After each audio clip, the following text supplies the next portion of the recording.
So, have you ever had someone you trusted completely let you down? I'm not talking about like a stranger or not even an enemy, someone that hated you or you didn't like them very much. I'm talking about someone who was supposed to have your back, someone who's supposed to be there when you really needed them.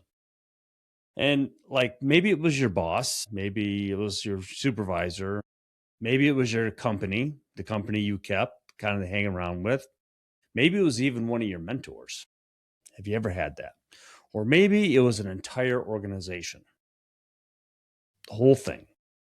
Today, I'm going to tell you a story about a day that I stopped trusting leadership. And for years afterward, I carried that burden of that anger that defined who I was for quite some time.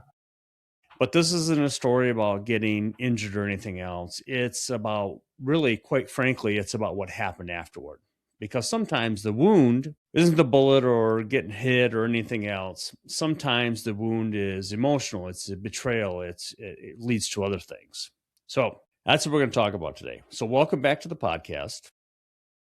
Today, my name is Steve Arno, and today we're going to talk about that. I am an Army veteran, Michigan State Trooper, retired, real estate investor, and creator of the SWAN method. And today we're going to talk about trust. And this goes in so many different ways, but let's start at the basis of how I really started understanding trust. Trust. Most specifically, what happens when trust is broken? Because I know there are people out there that are listening right now that are carrying all this resentment from something that happened from years ago, and it's created this filter.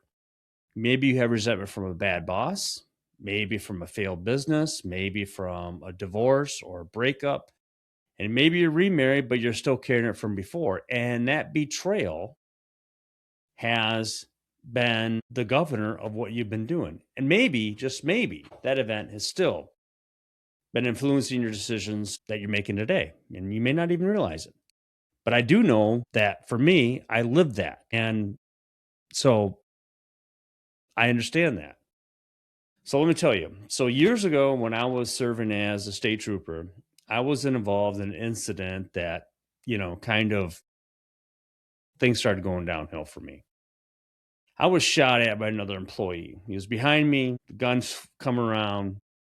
He wasn't really somebody that everybody enjoyed anyway, but I got stuck with him as a partner. And we respond to an incident in a house, and he wound up, it was the person, the so called suspect. It wasn't a high tense situation. No reason for his gun to even be out in the first place. It all got caught on in car camera video. So there's no denying it at all.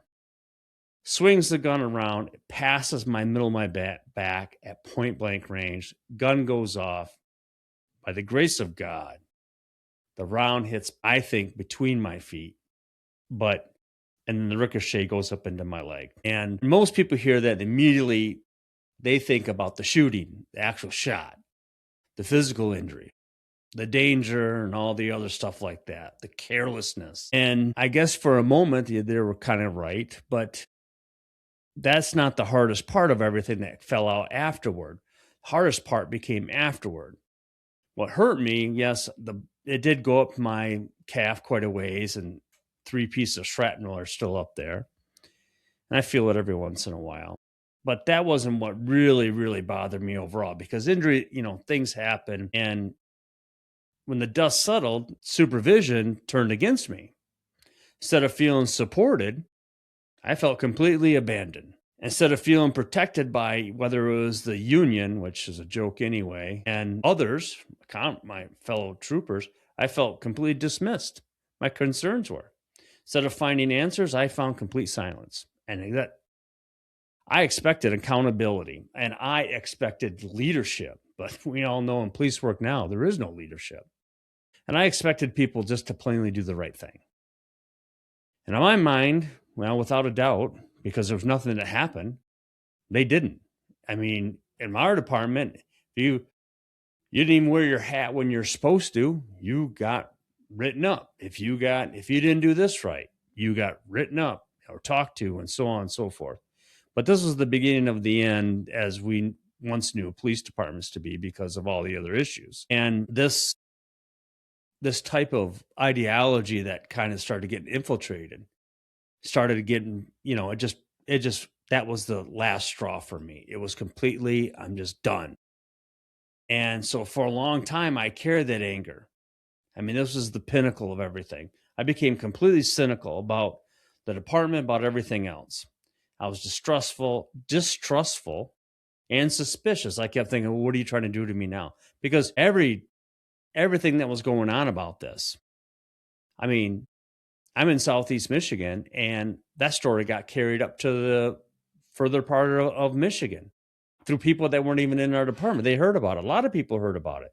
And I started feeling like, even though I didn't do anything wrong, I felt like I was the one who did something wrong. And that's where the cynicism comes in. That's where the resentment comes in. And you carry that with you. Then you start thinking every decision that leadership made was filtered through that experience. I think they're trying to screw me over. Every interaction that I had with most people, it was through that lens. And the crazy thing about this resentment is this, you think you're getting back at people or the department or whatever like that who hurt you somehow or made you feel resentment or cynical, but you're just hurting yourself, because the people that wronged you, they woke up every day, not a care in the world. They could care less. I was the one carrying the weight. I was the one carrying all those problems. I was the one replaying the story. I was the one that had felt like that I was wrong. I was the one that was staying stuck in my mind. And years passed, but mentally, quite frankly, I was still doing the same thing. And nobody cared, and I'm the one that cared the most. And at least as far as I felt. And I shouldn't have. Not saying I should have forgot it, but I shouldn't have been carrying all that burden on me. And so one of the hardest things to admit is that being angry can feel good because you feel justified. And we know being angry is a terrible mindset. It's not healthy. It's not productive. It's not good, because if you're angry, you get to be right. When you're angry and mad at something and resentful, you're like, I'm right because this is what happened. And I didn't get my payout. I didn't get my justification. You get to point at the event and say, well, this justifies the reason why things aren't the way they are because of that. Nobody cares. Didn't affect them. They care less. And you can explain people why you don't trust people or you don't get this, you don't get that because of that. And you feel justified walking away with your head held high. And you get to explain the reason why, many things don't happen. And you get to explain why you're not moving forward and you don't get promoted and you don't get this and you don't get that. And for years, I had every reason to be angry at the department and my fellow coworkers. But eventually, I didn't feel this till later. I started to ask a different question. That was after I left the department. Was being right making my life better?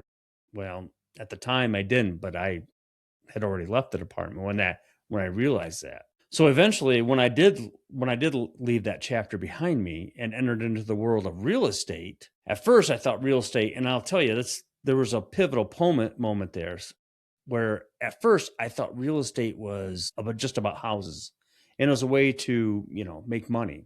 I thought it was just about contracts and trying to find commissions and try to do investments and looking at numbers and trying to marketing and just this stuff. And I was wrong. I was missing it. That was like the procedure of stuff. It was kind of fun, but I still think it's fun. But what I discovered beyond that multiple times over there, real estate is really about people. And you're probably thinking, well, that's no surprise. People live in houses. Yeah. But there's something deeper about that. And it's not just about families. It's about dreams and fear and hope. And there you got these transitions when people go from one house to the next, and even yourself when you buy one investment property to another, and about how life changes. And the house is just a vehicle. It's just the thing. The real business is actually helping someone, helping the people that go through here. So I had this deal, and there was one transaction. It was my very first house that kind of changed my perspective on things. My very first house. I got this house, and I didn't know what I was really doing. I'm fumbling through things. I'm doing it right though, but I'm fumbling through, stressed out. I'm not stressed because I don't think I'm on the right track or whatever. Because I really don't. I've never done this before. It's a new experience to me. So when I say stressed, I wasn't like losing sleep. I was working a lot of hours, but I was trying to learn as I go and taking notes down and doing things that were diligent to make sure I was good at my craft. And every single when I got there with that deal and I helped this lady buy this house because you know she they came in and I'll tell you, I could have sold it for more, but I didn't. Yeah, she was actually a domestic violence victim, and here she had, her son with her. And apparently I'm new to the area where I was buying the house at, and I could have sold it for more, but from what I did sell it for, I still made a lot of money. And on the drive home, I was actually going, "What the heck just happened? What was this feeling I have?" And for the first time in a very long time, I I wasn't really necessarily thinking about myself and my resentment and my anger, why things weren't working. I was actually I wasn't thinking about what happened years ago. I was or being wronged or anything like that. I'm stumbling through this because I'm still having kind of somewhat, you know, I remember that moment. I was thinking about how I'd actually helped somebody, a real person with a real problem, and someone was actually making it through their life and starting over again on a positive note. And that's when I realized that, purpose leaves very little room for bitterness and resentment. When you get a purpose and you're out there helping people and you're actually doing well, of course you got to make money. So I found purpose in real estate, and it became like serving others, and the less power once when I found serving others, that was the less that power had over me. So this episode really isn't about pretending bad things don't happen because they do. And it's not about excusing poor leadership because I won't. And it's not about forgetting because I won't do that either. I did forgive, but I won't forget. And I still don't trust those people that had made this all happen.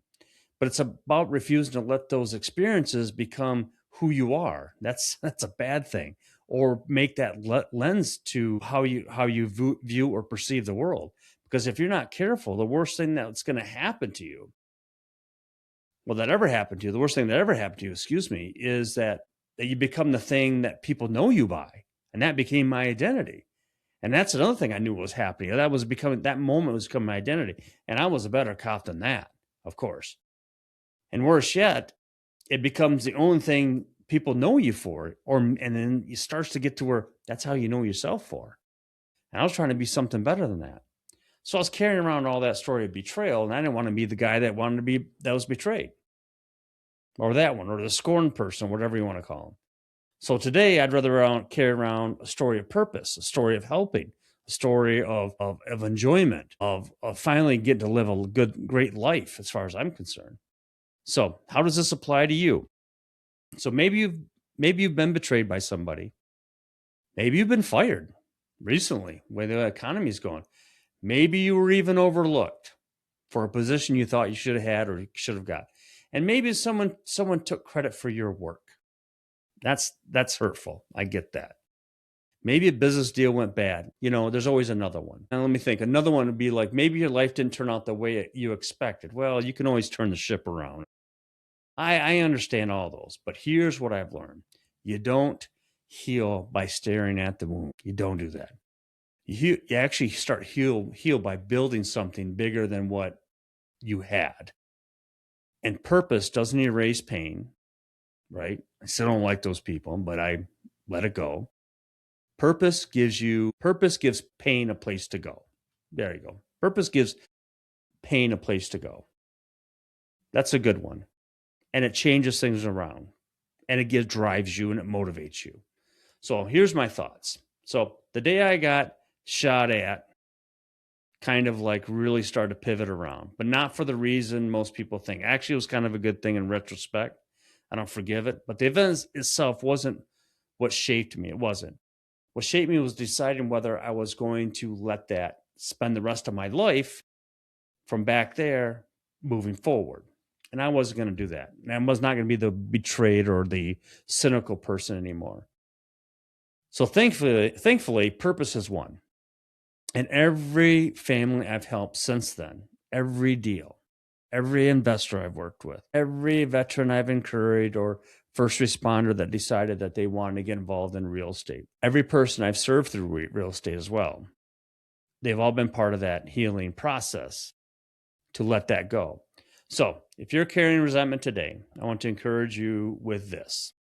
The thing that hurt you or made you mad from before may be part of your story, and turn that around. Turn that purpose or that pain around and give it purpose. Don't let it be the title of your story. Just let it be a chapter of your story. And it's fine. It's already written. And make something good today. So if this episode resonates with you, share it with a veteran first responder or an entrepreneur or yourself, someone who may need to hear it. And if you're looking for another way to build more freedom, purpose, and opportunity through your life, through real estate, I'd love to connect. I have a 5-day challenge that's coming up, and I would like for you to be a part of that. And the link will be on below. So until next time, I want you to remember this: sleep well at night, serve others, right? Stay focused on your purpose, and don't let your past write your future. Have a great day.